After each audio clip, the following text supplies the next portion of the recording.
I was getting back into woodworking, and I always had a problem that I could do all the measurement and the marking and all of that, and I could make the tools do the right thing, but I just wasn't getting the kind of accuracy I wanted to.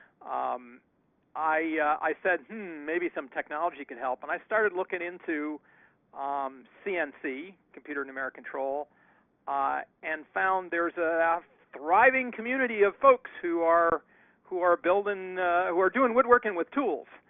I spent a lot of time looking at CNC Zone on the web, where all the guys who are doing this post their projects and show what they're doing and how it's working and what software to choose and why this bearing works better than that bearing. And I sort of immediately gravitated towards the more accurate solution, which is the 80/20 solution.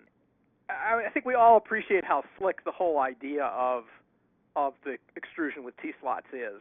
Just the simplicity of the idea leads to elegant designs, and that's what I really appreciated. The design is really elegant.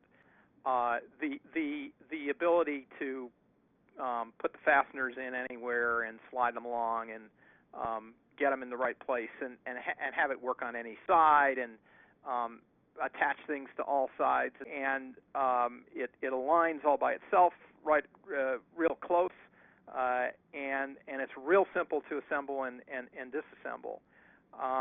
So I think that I like elegant solutions, and the whole idea, the whole fundamental idea of the extrusion in an 80/20 system is so elegantly simple and obviously wonderful that it makes elegantly simple and obviously wonderful products, and that's what I think this is. It's just an all-around wonderful thing. I really, really, really like it.